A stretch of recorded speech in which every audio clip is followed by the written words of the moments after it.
الحمد لله نحمده ونستعينه ونستغفره ونعوذ بالله من شرور أنفسنا ومن سيئات أعمالنا من يهده الله فلا مضل له ومن يضلل فلا هادي له وأشهد أن لا إله إلا الله وحده لا شريك له وأشهد أن محمدا عبده ورسوله يا أيها الذين آمنوا اتقوا الله حق تقاته ولا تموتن إلا وأنتم مسلمون يا أيها الناس اتقوا ربكم الذي خلقكم من نفس واحدة وخلق منها زوجها وبث منهما رجالا كثيرا ونساء واتقوا الله الذي تساءلون به والأرحام إن الله كان عليكم رقيبا يا أيها الذين آمنوا اتقوا الله وقولوا قولا سديدا يصلح لكم أعمالكم ويغفر لكم ذنوبكم ومن يطع الله ورسوله فقد فاز فوزا عظيما أما بعد فإن خير الكلام كلام الله وخير الهدي هدي محمد صلى الله عليه وسلم وشر الأمور محدثاتها وكل محدثة بدعة وكل بدعة ضلالة وكل ضلالة في النار وبعد. Donc cette parole avec laquelle Inch'Allah on commence cette série de conférences pour ce grand week-end concernera une question qui est très importante et dont beaucoup ignorent ou négligent la position de l'islam là-dessus. Ceci concerne le comportement du musulman vis-à-vis des autorités, vis-à-vis des gouvernants musulmans. Et pour commencer, je vais vous réciter certains textes dont le prophète alayhi salatu wassalam nous a parlé. En premièrement, Allah tabaraka wa ta'ala dit dans le Coran: Ya ayyuhalladhina amanu ati'u Allah wa ati'u ar-rasula wa ulil amri minkum fa in tanaza'tum fi shay'in farudduhu ila Allah war rasul dhalika khayrun wa ahsanu ta'wila. Dans le sens du verset: ô vous qui avez cru, obéissez à Allah, obéissez aux messagers, ainsi qu'à ceux qui ont le commandement parmi vous. Et si vous divergez sur une chose, sur une question, alors retournez là, revenez à Allah et à son messager. Ceci est bien meilleur comme interprétation. Donc dans ce verset, les imams, les ulama de l'exégèse du tafsir sont unanimes pour dire que ulul amr, ceux qui ont l'ordre parmi vous, ce sont les gouvernants, les émirs, les sultans, les rois, les califes, ceux qui possèdent le gouvernorat, donc qui ont autorité, on se doit de leur obéir. Et aussi parmi les règles qui découlent de ce verset coranique, il y a qu'Allah tabaraka wa ta'ala a répété le verbe obéissez à 2 reprises et non pas à 3 reprises, alors qu'il est demandé d'obéir à Allah, d'obéir à son messager, ainsi que ceux qui ont le pouvoir, les gouvernants, l'autorité. Mais pour eux, il n'a pas répété le verbe obéissez. Pourquoi? Quelle est la sagesse derrière cela? C'est que l'obéissance d'Allah tabaraka wa ta'ala, elle est indépendante. Quand Allah t'ordonne, tu te dois de lui obéir dans tout ce qu'il t'ordonne. De même, son prophète alayhi salatu wassalam, son obéissance, elle est indépendante. Et l'obéissance du prophète sallallahu alayhi wa sallam, c'est l'obéissance d'Allah tabaraka wa ta'ala. Puisqu'Allah nous dit dans le Coran: Men yuti'ir rasoul faqad ata'a Allah. Dans le sens du verset, celui qui obéit au messager ne fait qu'obéir à Allah. Et le prophète alayhi salatu wassalam nous le dit lui-même, alayhi salatu wassalam: Man ata'ani faqad ata'a Allah wa man asani faqad asa Allah. Celui qui m'obéit a obéi à Allah, et celui qui me désobéit, il a désobéi à Allah. Mais pour les gouvernants, ceux qui ont l'autorité, et parfois dedans aussi on entre dedans les ulama et les gouvernants, il n'a pas répété le verbe obéissez. Pourquoi? Parce que leur obéissance, elle est due. Mais seulement quand ils ordonnent le bien, seulement lorsqu'ils n'ordonnent pas de péché. C'est-à-dire que leur obéissance, elle n'est pas totale. Elle n'est que dans l'obéissance d'Allah et de son messager alayhi salatu wassalam. Et c'est pour cela qu'après, il dit, et si vous divergez sur quoi que ce soit, n'importe quelle question, revenez, retournez là, à Allah et à son messager. Il n'a pas dit, et au gouvernant, ou au savant. Non. Parce que s'il y a divergence, elle est où la vérité? Elle est dans les paroles d'Allah, ainsi que les paroles de son prophète alayhi salatu wassalam. Les ulama ont dit, retournez-la à Allah, c'est-à-dire à son livre, Al-Qur'an. Retournez-la à son prophète alayhi salatu wassalam, c'est-à-dire à sa personne de son vivant alayhi salatu wassalam, et à sa sunnah, à sa tradition, après sa mort alayhi salatu wassalam. طيب. قال رسول الله صلى الله عليه وسلم: وستكون خلفاء فتكثر. قالوا فما تأمرنا؟ قال: فوا ببيعة الأول فالأول، ثم أعطوهم حقهم، فإن الله سائلهم عما استرعاهم. متفق عليه عن أبي هريرة رضي الله عنه. Dans ce hadith, le messager d'Allah sallallahu alayhi wa sallam nous dit, et il y aura des califes, des gouvernants qui seront nombreux, qui viendront après. Alors les compagnons demandèrent, radiyallahu anhum, et qu'est-ce que tu nous recommandes au messager d'Allah? Et il dit, acquittez-vous du pacte d'allégeance les uns après les autres, envers les uns après les autres, c'est-à-dire du premier au suivant, du premier au suivant. Vous en avez un qui vous a gouverné, vous devez de vous acquitter du pacte d'allégeance avec lui. Il est parti, un autre est arrivé, vous devez à nouveau de vous acquitter de votre pacte d'allégeance avec lui. Et donnez-leur leurs droits, car Allah les questionnera sur ce qu'ils ont fait vis-à-vis de leur population. Mais vous devez de leur donner leurs droits. Hadith rapporté par Al-Bukhari et Muslim d'après Abu Huraira radiyallahu anhu. وقال رسول الله صلى الله عليه وسلم: سبعة يظلهم الله يوم لا في ظله يوم لا ظل إلا ظله. ثم ذكر إمام عادل يعني أجره عظيم إذا قام بالحقوق وكان عادلا. Donc, dans ce hadith, rawahu al-Bukhari wa Muslim, dans ce hadith, rapporté par al-Bukhari et Muslim, le messager d'Allah, sallallahu alayhi wa sallam, dit, 7 personnes seront sous l'ombre d'Allah le jour où il n'y aura d'ombre que la sienne. Et il a cité un gouvernant juste, droit. Ceci parce que un gouvernant, lorsqu'il est juste, eh ben, il a beaucoup de valeur et il aura beaucoup de récompenses pour son agissement auprès d'Allah subhanahu wa ta'ala. وقال الرسول صلى الله عليه وسلم: السلطان ظل الله في الأرض. رواه ابن أبي عاصم في كتاب السنة عن أبي بكرة نفيع ابن الحارث. Donc, dans ce hadith, le messager d'Allah sallallahu alayhi wa sallam dit, le sultan, il est l'ombre d'Allah sur terre. Il est l'ombre d'Allah sur terre. Ce hadith est rapporté par Ibn Abi Asim dans son ouvrage As-Sunnah d'après Abu Bakr Nufay' ibn al-Harith.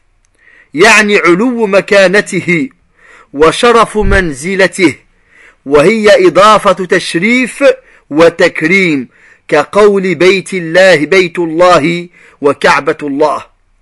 Ceci prouve le fait qu'il est dit alayhi salatu wassalam qu'il est l'ombre d'Allah. Ceci élève de son degré et montre aussi la grandeur de sa place du fait qu'il a été rallié à Allah en disant l'ombre d'Allah, comme lorsqu'on dit la maison d'Allah, comme lorsqu'on dit la Kaaba d'Allah. Donc c'est un honneur de lui avoir donné ce surnom qu'il est l'ombre d'Allah, et chacun sait que lorsqu'il fait très chaud, on cherche une ombre pour se protéger du soleil. وقال الرسول صلى الله عليه وسلم ومن مات وليس في عنقه بيعة مات ميتة جاهلية رواه مسلم عن عبد الله بن عمر رضي الله عنهما. Et dans ce hadith, le messager d'Allah sallallahu alayhi wa sallam dit: et celui qui meurt alors qu'il n'a pas de pacte d'allégeance envers le gouvernant, il mourra une mort de la jahiliya, comme l'époque pré-islamique, avant l'islam. Rapporté par Muslim, d'après Abdullah ibn Umar, radiyallahu anhuma. وقال الرسول صلى الله عليه وسلم من كره من أميره شيئا فليصبر فإنه من خرج من السلطان شبرا مات ميتة جاهلية متفق عليه عن عبد الله بن عباس رضي الله عنهما. Et dans ce hadith, le messager d'Allah sallallahu alayhi wa sallam dit: et celui qui déteste une chose de son émir, de son gouvernant, qu'il fasse preuve de patience. Car celui qui sort à l'encontre du sultan, même si c'est d'une distance d'un empan, un empan, c'est ce qu'il y a entre l'auriculaire et le pouce, cette petite distance qu'on appelle en arabe al-shibr, même si c'est que de ça la distance, il mourra une mort de jahiliya, de l'époque pré-islamique. Rapporté par Al-Bukhari et Muslim, d'après Abdullah ibn Abbas radiyallahu anhuma. وقال رسول الله صلى الله عليه وسلم من أتاكم وأمركم جميع على رجل واحد يريد أن يشق عصاكم أو يفرق جماعتكم فاقتلوه رواه مسلم عن عرفجة ابن شريح الأشجعي رضي الله عنه. Et le messager d'Allah sallallahu alayhi wa sallam a dit: celui qui vient à vous alors que vous êtes réunis derrière un même gouvernant, vous êtes unis derrière lui, et qui veut couper votre union, il veut vous diviser, sa sentence à cette personne qui fait cela, c'est la mort, pour son agissement. Rapporté par Muslim, d'après Arfajah ibn Sharih al-Ashja'i, radiyallahu anhu. وقال رسول الله صلى الله عليه وسلم على المرء المسلم السمع والطاعة فيما أحب وكره إلا أن يؤمر بمعصية فإن أمر بمعصية فلا سمع ولا طاعة متفق عليه عن عبد الله بن عمر رضي الله عنهما.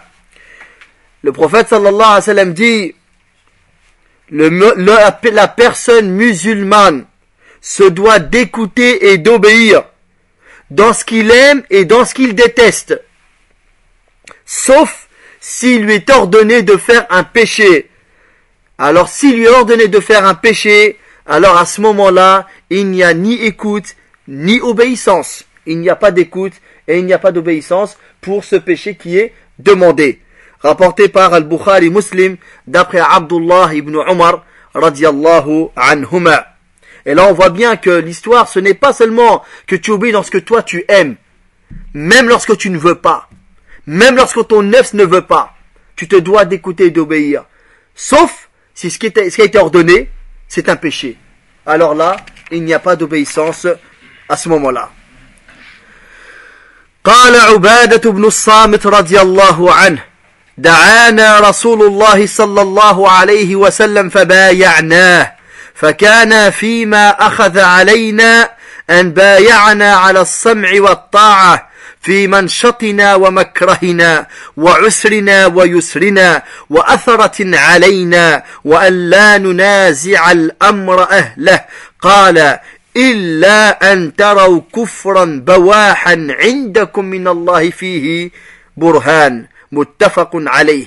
Et d'après Ubadah Ibn Samit radiyallahu anhu qui dit, le messager d'Allah sallallahu alayhi wa sallam nous a appelés, nous a invités et nous lui avons prêté allégeance. Et parmi les choses sur lesquelles on lui a prêté allégeance, c'est qu'on se doit d'écouter et d'obéir, que ce soit dans la facilité ou la difficulté, dans ce qu'on aime ou dans ce qu'on déteste. Et même si on a un droit à nous qui nous est pas donné, et qu'on ne discute pas le pouvoir de quelqu'un. Quelqu'un qui a le pouvoir, on n'a pas essayé de lui reprendre. Et le prophète sallallahu alayhi wa sallam de rajouter, sauf si vous voyez une mécréance claire. Vous en avez une preuve auprès d'Allah. Vous pourrez en répondre devant Allah subhanahu wa ta'ala. Rapporté par Al-Bukhari et Muslim. وقال الرسول صلى الله عليه وسلم إنه لا نبي بعدي ولا أمة بعدكم ألا فاعبدوا ربكم وصلوا خمسكم وصوموا شهركم وأدوا زكاة أموالكم طيبة بها نفوسكم وأطيعوا أمراءكم تدخلوا جنة ربكم رواه ابن أبي عاصم في كتاب السنة عن أبي أمامة الباهلي.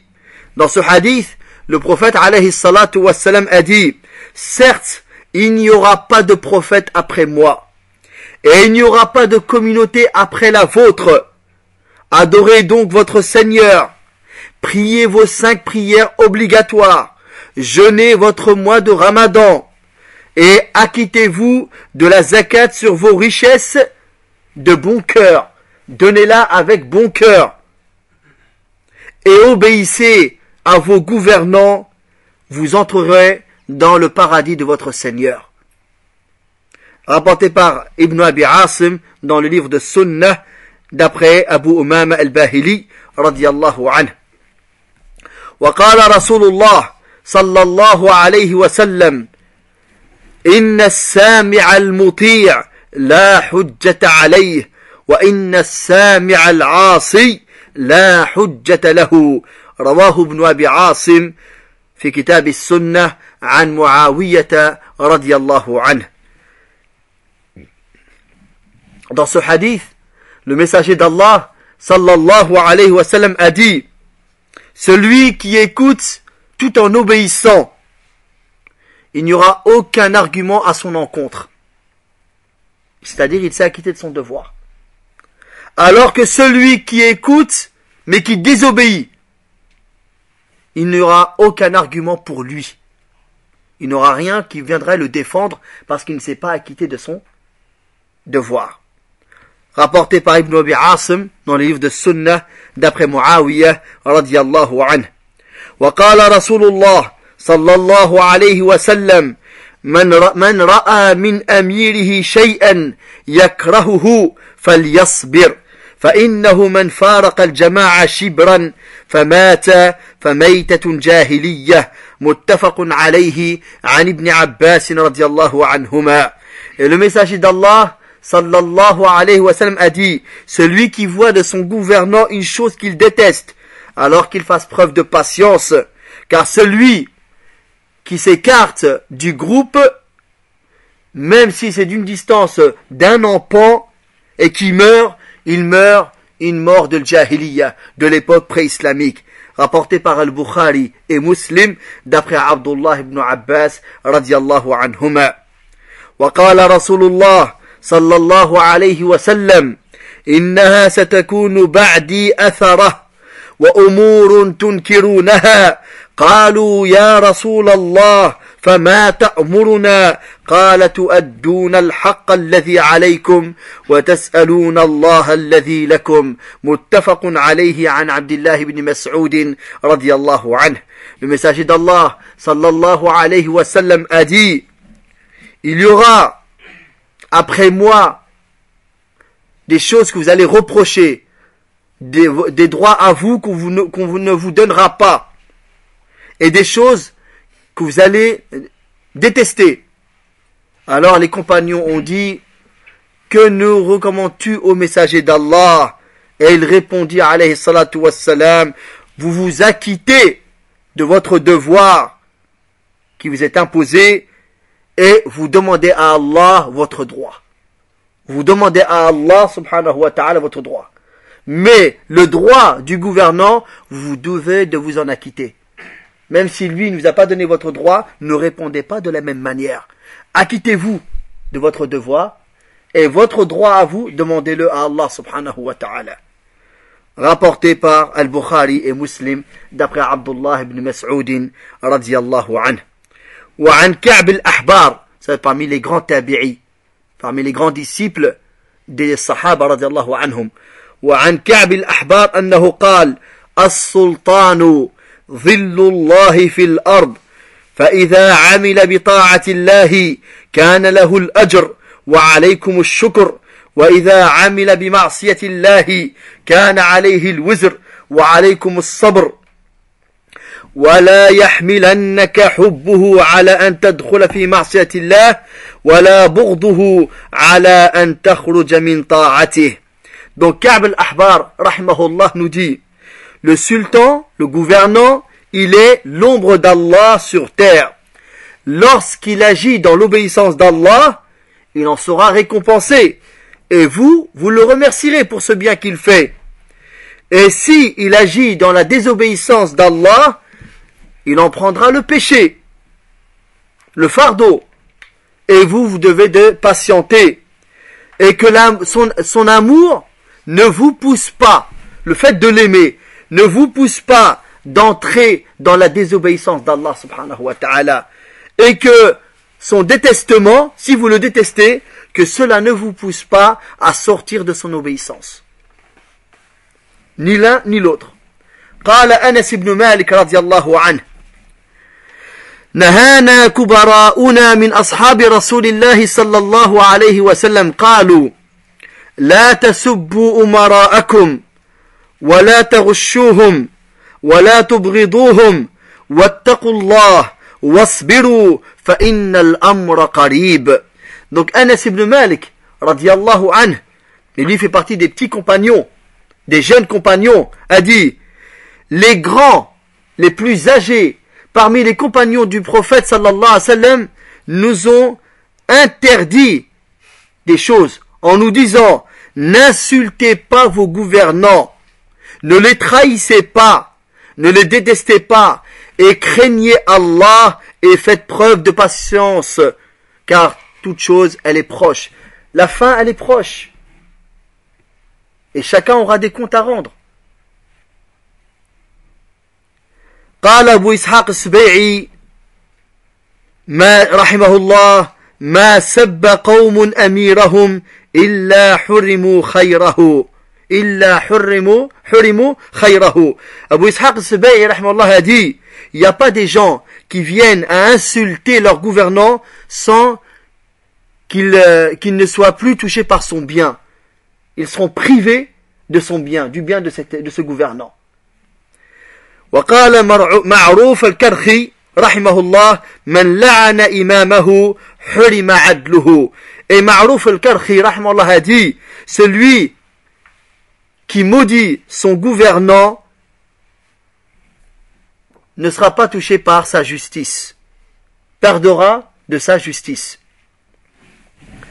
Donc voilà, ça c'est une partie, je n'ai pas amassé tous les hadiths du prophète sallam dans ce thème-là, mais c'est une partie des propos du prophète alayhi salatu wassalam, et qui nous parle même lorsque des personnes verront du mal, même si des personnes seront touchées par un quelconque mal, comment ils doivent réagir. Et les compagnons radiallahu anhum ne se sont pas contentés seulement d'écouter le prophète sallam, mais aussi de le questionner. Qu'est-ce qu'on fait si jamais ça arrive? Et le prophète sallam de les conseiller. Un bon musulman sunnite qui écoute et obéit au prophète alayhi salatu wassalam, voilà les enseignements du prophète alayhi salatu wassalam. De plus, cette question, elle est tellement importante que les ulama, depuis les premières époques, l'ont mis dans les livres de aqidah, dans les livres de dogme, de croyance ils ont mis ce sujet? Quelle est la position d'Ahl Sunnah, des gens de la Sunna, vis-à-vis des gouvernants musulmans? Comment ils se doivent de se comporter vis-à-vis d'eux?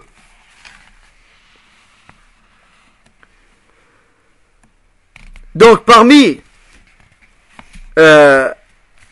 les textes qu'on a sur ce sujet, on a par exemple la parole de l'imam Al-Shawkani, rahimahullah, le grand savant du Yémen, rahimahullah, qui dit dans son livre Sayl al-Jarrar: ينبغي لمن ظهر له غلط الإمام في بعض المسائل أن يناصحه ولا يظهر الشناع عليه على رؤوس الأشهاد.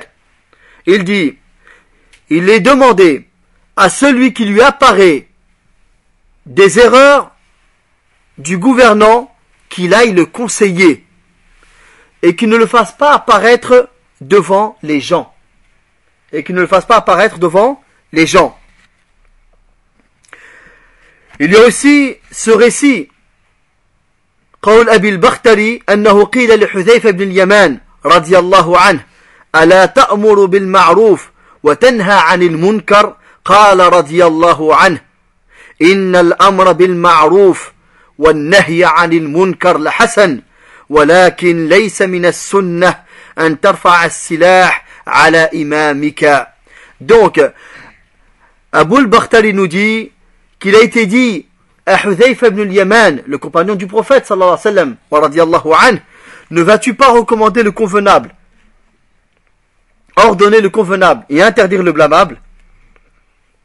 Et Hudhayfa radiyallahu anhu de dire: certes, d'ordonner le convenable et d'interdire le blâmable est une chose bonne, convenable, mais ça ne fait pas partie de la sunnah de lever les armes contre son gouvernant. ومنه قول الحسن البصري رحمه الله عندما خرج خارجي بالبصرة ماذا قال؟ قال: المسكين رأى منكرا فأنكره فوقع فيما هو أنكر منه. Et donc Al-Hassan al-Basri rahimahullah, lorsqu'un homme parmi les kharijites, les khawarij, s'est soulevé dans la ville de Bassora en Irak, qu'est-ce qu'il a dit cet imam? Il a dit: le pauvre, il a vu un mal et il l'a rejeté, il a rejeté ce mal et il est tombé dans un mal bien plus grand. Et il est tombé dans un mal bien plus grand que celui qu'il avait vu. Et parmi les paroles, il y a la parole de Al-Allamah As-Sindi rahimahullah قال: من أراد أن ينصح لسلطان أي نصيحة السلطان ينبغي أن تكون في السر لا بين الخلق. Celui qui veut conseiller un sultan, un gouvernant, le conseil du gouvernant, elle doit être faite en secret et non pas en plein milieu des gens.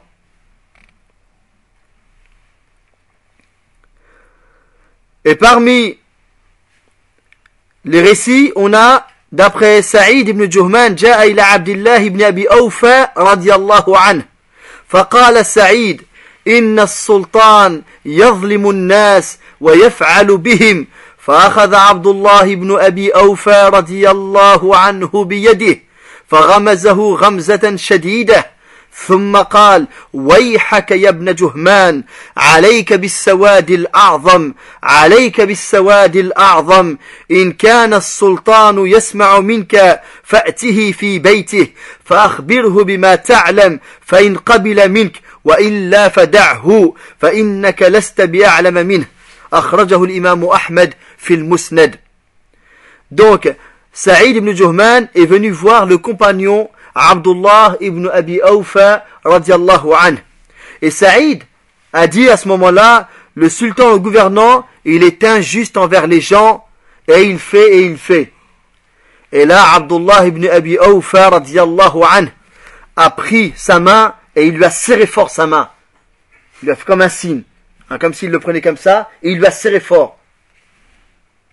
Et il lui a dit: malheur à toi, ô Ibn Juhman, tu te dois de rester avec le groupe, la communauté. Tu dois rester, Sawad al-A'zam, c'est-à-dire la communauté. Tu dois rester avec la communauté. Si le gouvernant peut t'écouter, alors va chez lui et informe-le de ce que tu sais.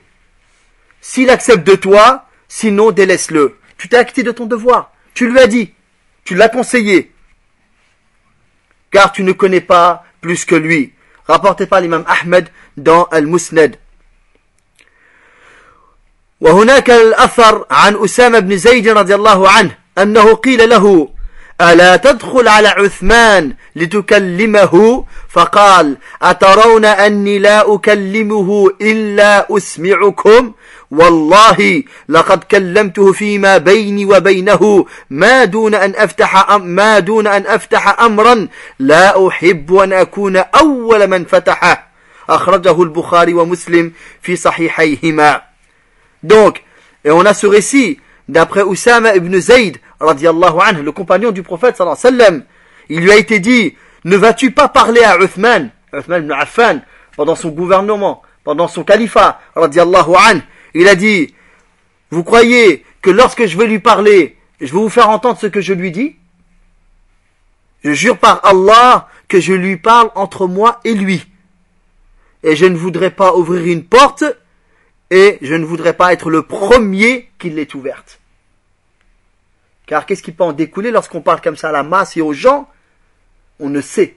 Et tu seras toi le premier qui a ouvert cette porte. Il dit, moi, quand je vais lui parler en tête à tête. Je n'ai pas besoin de vous faire entendre ce que je lui dis. C'est entre moi et lui, le conseil que je lui donne. Et je ne veux pas être le premier à ouvrir cette porte. Apporté par Al-Bukhari et Muslim dans leurs deux authentiques. قال الشيخ محمد ناصر الدين الألباني رحمه الله في تعليقه على مختصر صحيح مسلم يعني المجاهرة بالإنكار على الأمراء في الملأ لأن في الإنكار جهارا ما يخشى عاقبته كما اتفق في الإنكار على عثمان جهارا إذ نشى عنه قتله انتهى. Et le grand savant Mohammed Nasruddin al-Albani rahimahullah dit dans son annotation sur le résumé ou le sommaire de l'authentique de Muslim, c'est-à-dire il ne faut pas le faire ouvertement comme ça devant tout le monde dans le conseil qui est donné aux gouvernants, car lorsqu'on le fait de cette manière-là, il est à craindre que les conséquences soient très mauvaises. Comme ça s'est passé avec Uthman lorsque le groupe qui a commencé à le faire ouvertement devant tout le monde, à la fin ça a amené quoi? L'assassinat de Uthman radiyallahu ta'ala anhu.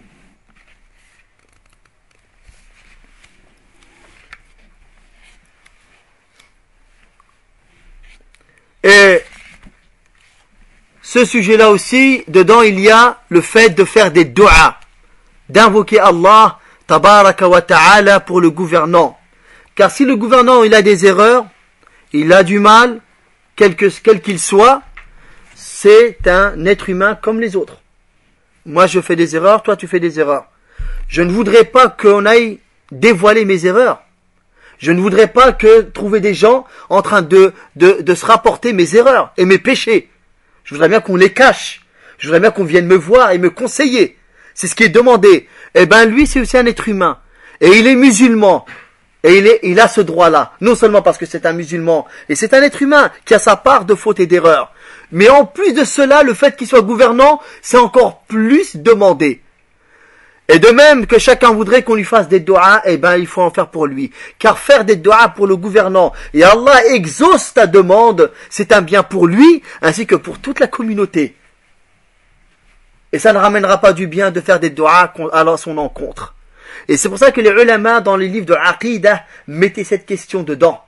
Que parmi les signes d'Ahl Sunnati wal Jama'a, c'est qu'ils font des doigts pour leurs gouvernants. Et parmi les signes des gens de l'innovation et de l'égarement, c'est qu'ils font des doigts à l'encontre contre leurs gouvernants. Ça, c'est un des signes des gens de la sunna, et l'autre, c'est un signe des gens de l'innovation et de l'égarement.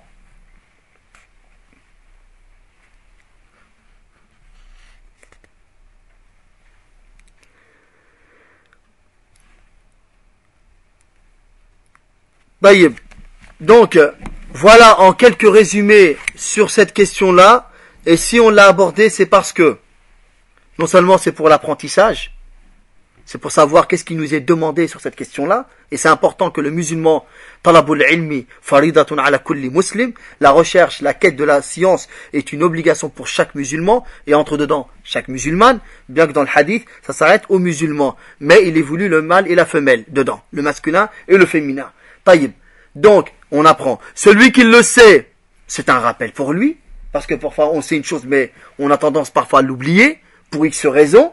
Et Allah tabaraka wa ta'ala nous dit dans le Coran وَذَكِّرْ فَإِنَّ الذِّكْرَ تَنْفَعُ الْمُؤْمِنِينَ, et rappelle, car le rappel est bénéfique pour les croyants, et aussi pour répondre à certaines erreurs, certains égarements, que certains ne le voient pas comme erreur et comme égarement.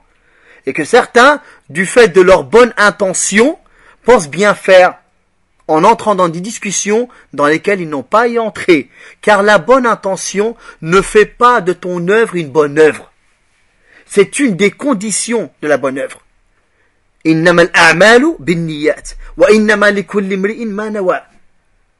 L'intention, elle entre dans l'œuvre. Et il faut avoir l'intention. Seulement l'intention à elle-même ne justifie pas l'action. L'intention à elle-même ne fait pas de cette œuvre une bonne œuvre. Une œuvre, et donc pourquoi? Parce que pour l'intention, le prophète sallallahu alayhi wa sallam a dit, les œuvres ne valent que par leur intention. Et à chacun ce pourquoi il a eu l'intention. Et l'intention, elle vient à distinguer une œuvre d'une autre. Comme par exemple, tu prends ta douche parce que tu reviens du travail, tu t'es sali et tu veux être propre. Taïb, ça, c'est ça ta niya. Tu prends une douche parce que tu reviens du sport, tu es plein de sueur et tu veux prendre une douche. Tu prends une douche pour la prière du vendredi.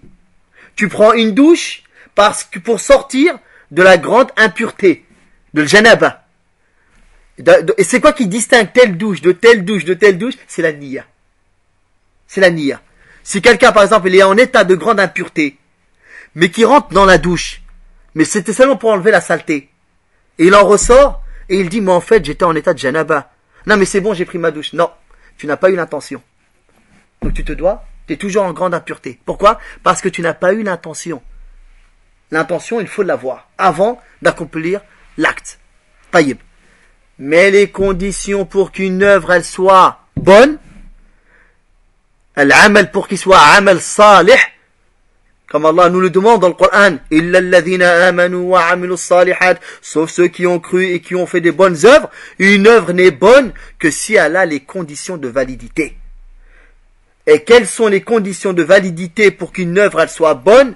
C'est la mise en pratique du premier pilier de l'islam, l'attestation de la ilaha illallah et l'attestation de Muhammad Rasulullah sallallahu alayhi wa sallam. Nul n'est adoré en vérité si ce n'est Allah, et Muhammad est le messager d'Allah. Tu mets en pratique les deux shahadas, ton œuvre elle est bonne. Pourquoi? Parce qu'on te dit que l'œuvre n'est bonne que si elle est faite sincèrement pour Allah subhanahu wa ta'ala. Tu n'associes personne dans ton œuvre à Allah subhanahu wa ta'ala. Cette œuvre, tu la rends exclusive pour Allah tabaraka wa ta'ala. Et lorsque tu as fait cette preuve de sincérité envers Allah subhanahu wa ta'ala, tu as appliqué la ilaha illallah. Et l'autre condition, c'est que l'œuvre soit en conformité avec l'enseignement du prophète alayhi salatu wassalam. Man amila amalan laysa alayhi amruna fahuwa radd. Man ahdatha fi amrina hadha ma laysa minhu fahuwa radd. Ay mardudun ala sahibi. Celui qui fait une œuvre qui ne fait pas partie de notre ordre, de notre enseignement, est à rejeter. Celui qui invente une chose qui ne fait pas partie de notre religion est à rejeter. Lorsque tu as appliqué cela, tu as appliqué Muhammadun Rasulullah sallallahu alayhi wa sallam. Donc une œuvre, la bonne intention à elle seule ne suffit pas. Et combien de gens sont bien intentionnés et ils sont tombés parfois dans le polythéisme, et ils sont tombés parfois dans la mécréance, et parfois dans l'innovation. Combien de gens ne pensaient surtout pas que toute personne qui s'égare s'est égarée sur une mauvaise intention. Beaucoup l'ont fait avec un bon fond, mais ça ne suffit pas. Il faut vérifier que l'œuvre elle soit bonne, qu'elle soit sincère pour Allah tabaraka wa ta'ala, et qu'elle soit en conformité avec la sunna du prophète alayhi salatu wassalam. Et n'est-ce pas que lorsqu'Allah tabaraka wa ta'ala et son messager alayhi salatu wassalam ont décidé d'une chose, on n'a plus à décider de nous-mêmes. وَمَا كَانَ لِمُؤْمِنٍ وَلَا مُؤْمِنَةٍ إِذَا قَضَى اللَّهُ وَرَسُولُهُ أَمْرًا أن يكون لهم الخيرة من أمرهم ومن يعص الله ورسوله فقد ضل ضلالا مبينا. Et il n'était pas permis à un croyant ni à une croyante, lorsqu'Allah et son messager ont décidé d'une chose, de décider d'eux-mêmes. Et celui qui désobéit à Allah et à son messager s'égare d'un égarement évident. وَمَا آتَاكُمُ الرَّسُولُ فَخُذُوهُ وَمَا نَهَاكُمْ عَنْهُ فَانْتَهُوا وَاتَّقُوا اللَّهَ إِنَّ اللَّهَ شَدِيدُ الْعِقَابِ. Et ce que le messager vous donne, vous ordonne, accomplissez-le. Et ce qu'il vous interdit, abstenez-vous-en et craignez Allah, car Allah est douloureux dans son châtiment. Donc, là-dedans, c'est l'obéissance à Allah ainsi qu'à son prophète Muhammad, alayhi salatu wassalam. Ça, c'est un point essentiel. Maintenant, on entend, on voit des choses. Il faut déjà vérifier l'information qu'on a entendue, qu'on a vue. Ça, c'est un conseil qu'on se donne entre nous. L'information qu'on voit ou qu'on entend, que ce soit à l'encontre de n'importe qui, qu'il soit gouvernant ou gouverné, chaque personne a son droit. Est-ce que l'information est vraie? Déjà, premièrement. Est-ce que tu as assisté en direct? Tu as entendu en direct? Ou alors, tu as une chaîne de narration entre toi et cette action ou cette parole? Est-ce qu'elle était fiable ou pas? Allah nous dit dans le Coran, Ya ayyuhalladhina amanu, in ja'akum fasiqun binaba'in, fatabayyanu, an tusibu qawman bijahalatin, fatusbihu ala ma fa'altum nadimin. Ô vous qui avez cru, lorsqu'un pervers vient à vous avec une information, vérifiez-la avant que vous ne le regrettiez d'avoir jugé des gens sur une ignorance. Et là, vous le regretterez. Et combien de fois ça arrive? Tu ne veux pas qu'il y ait de rumeurs à ton encontre? Tu ne veux pas qu'on mente à ton encontre? N'y participe pas. Kafa bil mar'i kadhiban an yuhadditha bi kulli ma sami'a. Ça, c'est la parole du prophète sallallahu alayhi wa sallam. Il suffit à l'homme d'être menteur, de répéter tout ce qu'il entend. Et combien de personnes tombent dans ce piège? Il prend les propos comme la parole d'Allah. Subhanallah. Et alors que c'est des rumeurs. Et il participe à la propagation de cette rumeur.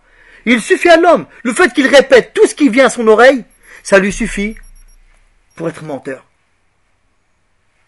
Donc l'être humain, un bon musulman, qui sait qu'il a des comptes à rendre devant Allah tabaraka wa ta'ala, sur toute parole qui sort de sa bouche, sur tout acte qu'il aura accompli, il fait attention. Est-ce que c'est vraiment vrai ou pas? Deuxièmement, est-ce que ce sujet, à mon stade, j'ai le droit ou j'ai la capacité d'y entrer ou pas? Qui m'a donné cette capacité? Qui m'a donné cette permission? Et combien de gens entrent dans des sujets qui sont au-dessus de leur capacité, au-dessus de leur compréhension? Puis, tu as vu une parole ou un acte non convenable? Taïb. Qu'est-ce qu'il t'est demandé de faire? Est-ce que tu appliques ce que le prophète sallallahu alayhi wa sallam t'a demandé? Ou alors tu suis ton nefs, ou tu suis ta passion, ou tu suis ta colère, ou tu suis des gens pour leur plaire, pour leur montrer que tu es avec eux, l'effet du groupe. Des fois, des gens ont des positions, ont des opinions, non pas parce qu'ils en sont convaincus, mais c'est l'effet du groupe. Il ne veut pas aller à l'encontre de leur opinion. Il ne veut pas leur déplaire. Il ne veut pas se rester tout seul. Donc il va les suivre. Il leur faire croire qu'il est avec eux. Les gens ne pensez surtout pas qu'ils sont tous sur le même degré. Donc il faut faire attention. Où est-ce qu'elle en est la personne là-dedans? Voilà les paroles du prophète sallallahu alayhi wa sallam. Et voilà certains agissements et certains propos. Et surtout aujourd'hui avec Internet. Parce qu'aujourd'hui la personne elle est chez lui et elle se balade dedans. il ouvre cet écran et il se balade. Et il va prêter oreille à quiconque. Il ne sait même pas c'est qui la personne qui est de l'autre côté, qui est en train d'écrire, ou qui est en train de parler. Wallahi, des fois, il y a des gens qui en arrivent à rendre mécréants les gouvernants. Ils ont été plus loin que ça. Même les savants de l'islam. Les gouvernants, ça y est, ils les ont dépassés. Maintenant, ils ont atteint les savants. Si les savants le sont, c'est que nous, ça y est, c'est réglé. Subhanallah. Hein? Et ces personnes-là, lorsque certains les ont rencontrés, ils n'avaient aucune apparence musulmane. Subhanallah. Wallahi, c'est ajib. C'est étonnant. Alors qu'il y en a, ils disent, ah, lui, il en a. Et à la fin, lui-même, il va à l'encontre. Donc, si certains, tu les as rendus parce que ils n'ont pas fait, eh ben, parfois, il faudra se regarder devant un miroir. Et la personne, elle devra regarder un peu ses erreurs. Où est-ce qu'il en est vis-à-vis d'Allah, tabaraka wa ta'ala, dans ce chemin vers Allah, subhanahu wa ta'ala. Et où est-ce qu'il en est dans son obéissance. Où est-ce qu'il en est dans sa foi. Et de laisser ces questions-là qui sont grandioses à ceux qui en ont la capacité. Tu as la possibilité de pouvoir aller conseiller la personne en direct, vas-y. Prends-le par la main, isole-toi, dis-lui ce que tu as à lui dire. Convenablement, une personne qui a un poste, tu lui dois quand même un minimum de respect. Donc tu lui dis la vérité, mais convenablement. Tu lui as dit, tu t'es acquitté de ton devoir. Allah t'a pas demandé qu'il faut qu'il obéisse à ta demande. Non, toi t'as fait. Maintenant, il écoute, il n'a pas écouté, il ne pourra pas dire qu'on ne lui a pas dit. Taïb. Mais ne croyez surtout pas qu'une personne va accepter les conseils de quelqu'un qui l'insulte, quelqu'un qui l'humilie devant les gens, subhanallah, parce que ça, ce n'est plus du conseil. Ça, c'est de l'humiliation. Il y a une différence entre al-nasiha ou al-fadiha. Al-nasiha ou al-fadiha. Il y a une différence. Donc, de monter sur le minbar, ou sur une chaise, s'asseoir, et parler, et rapporter les erreurs, les péchés d'un tel ou un tel, qu'il soit gouvernant, qu'il soit ministre, ça ne fait pas partie de la sunna. Quelqu'un de droit, quelqu'un de la sunna, n'agit pas comme cela. Jamais les sahaba radiallahu anhum ne faisaient ça. Ça n'existait pas. Pourquoi? Parce qu'ils ont appris cela du prophète sallallahu alayhi wa sallam. Et ils m'ont demandé, après toi, qu'est-ce qu'on fait? Et s'il advient ça, qu'est-ce qu'on doit faire? Et il leur a répondu. Et sachez que si le prophète sallallahu alayhi wa sallam a répondu ainsi, c'est parce que c'est là-dedans qu'il y a le bien.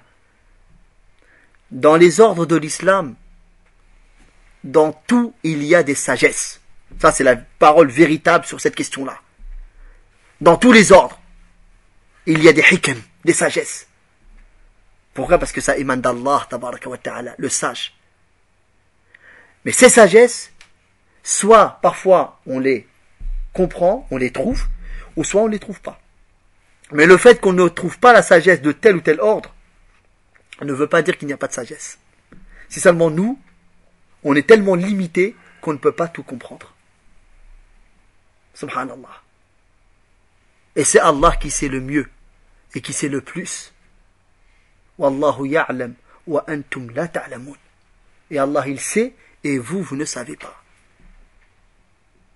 Et Allah le dit même à son prophète sallallahu alayhi wa sallam, wa 'allamaka ma lam takun ta'lam. Et il t'a enseigné ce que tu ne savais pas. Donc voilà l'agissement du musulman. Prêtez oreille. Prête oreille au bien. Tu seras aussi questionné. وَلَا تَقْفُ مَا لَيْسَ لَكَ بِهِ عِلْمٍ إِنَّ السَّمْعَ وَالْبَصَرَ وَالْفُؤَادَ كُلُّ أُولَئِكَ كَانَ عَنْهُ مَسْئُولًا. Et ne parle pas ce sur quoi tu n'as pas connaissance. Car sur l'ouïe, la vue et la raison, sur toute chose, tu en seras questionné. Sur ces choses-là, tu en seras questionné. Sache à qui tu prêtes oreille. Comme a dit Muhammad ibn Sirin, من التابعين رحمه الله تعالى إن هذا العلم دين فانظروا عمن تأخذون دينكم. Il dit, cette religion, cette science, c'est une religion. Voyez donc de qui vous prenez votre religion. Est-ce que ces gens qui parlent d'où ils prennent leur religion. Quelle est leur source? Quels sont leurs savants qui les nomment et qui les citent? Si c'est les savants de la sunna, les savants de la droiture, naam. Et puis il y a une autre chose, et même s'ils citent leur nom, de vérifier la véracité de cette information. Est-ce que véritablement ces savants ont dit cela? Amma qui vous dit, qui leur ramène les propos d'eux-mêmes, qui sont-ils pour pouvoir prendre des décisions, surtout dans des domaines aussi grandioses? Ou s'ils ramènent des noms de personnes inconnues, ou des personnes qui ne sont pas connues, chez les ulama de la sunna, alors là, sachez, il n'y a rien à prendre. Un tabi'i a dit, كانوا لا يسألون عن الإسناد فلما وقعت الفتنة قالوا سموا لنا رجالكم. Il dit, ils ne questionnaient pas sur la chaîne de narration qui t'a rapporté ça. Mais dès que la fitna, il a commencé à avoir des troubles dans la communauté, les sectes ont commencé à apparaître, et ils ont dit, nommez-nous vos hommes, vos narrateurs. On ne prenait plus comme ça. Obligatoirement, on devait savoir de qui tu as eu telle chose ou telle chose. Ça, c'est un enseignement. Car c'est une porte, vous l'ouvrez. Parfois, vous croyez que c'est un bien. Mais vous allez l'ouvrir. Mais elle n'a pas d'issue de sortie. Si ce n'est que de vous éloigner de la droiture. Que de vous éloigner du chemin droit. Que de vous éloigner de la sunna du prophète alayhi salatu wassalam. Donc ça, c'est important à le savoir. Un autre point. Rendre mécréant quelqu'un, ce n'est pas une question facile. Bien sûr, il y a des propos, il y a des actes qui annulent l'islam. Il n'y a pas de doute là-dessus. Et on se doit de les apprendre pour ne pas tomber dedans.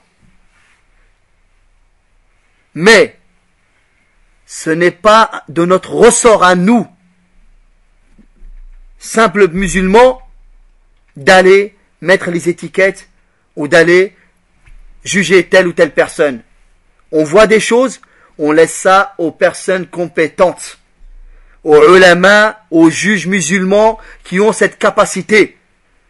Car si toi tu as entendu un propos ou tu as vu un acte, as-tu vérifié les conditions pour pouvoir le faire sortir de l'islam? As-tu vérifié les empêchements? Il y a des conditions et il y a des empêchements. On appelle ça shurut wal mawani'. Cette personne, peut-être qu'elle a une excuse. Comment ça se fait qu'elle est tombée dans tel acte ou qu'elle dit tel propos qui pourrait le sauver? Et qui est capable de pouvoir faire ce travail-là? C'est les gens de science. Peut-être qu'il a une ambiguïté. Il a mal compris. Un verset, un hadith, des paroles de ulama. Qui est capable de pouvoir lui enlever ces ambiguïtés? Des personnes de connaissance et de savoir. Et ce n'est pas donné à quiconque.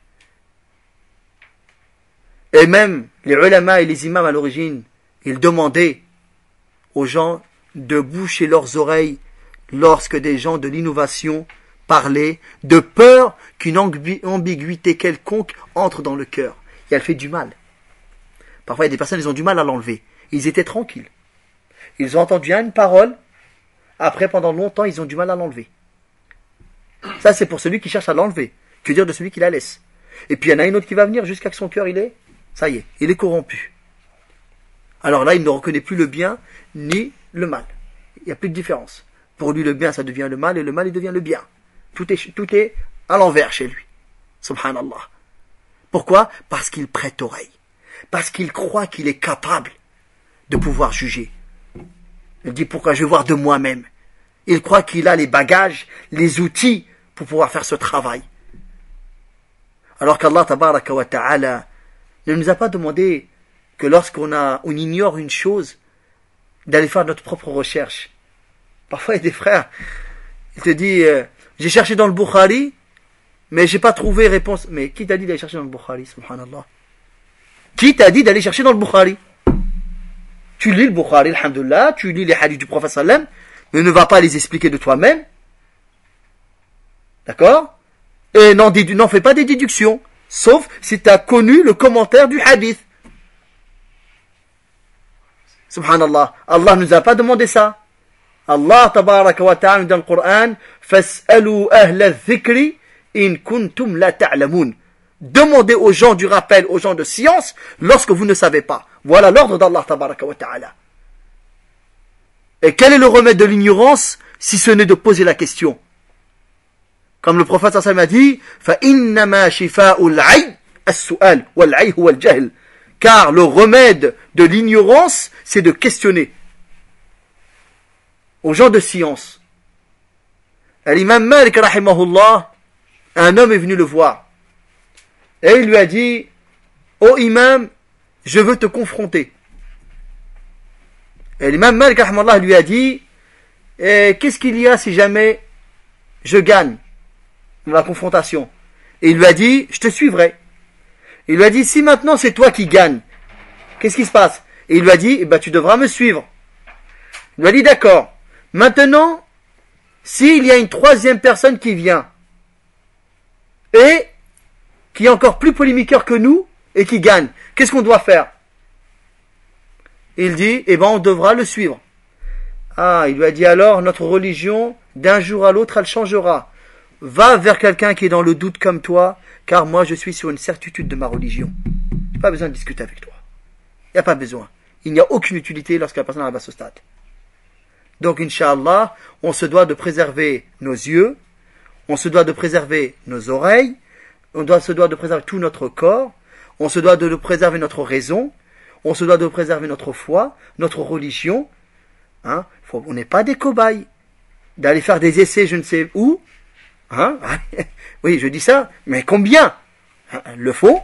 Donc, Inch'Allah, de se préserver, d'apprendre sa religion pour parler sur une clairvoyance. Wa sallallahu wa sallam wa baraka ala Muhammad wa ala alihi wa sahbihi ajma'in wa subhanaka Allahumma bihamdik ashhadu an la ilaha illa ant astaghfiruka wa atubu ilayk wa akhiru da'wana anil hamdulillahi rabbil alamin.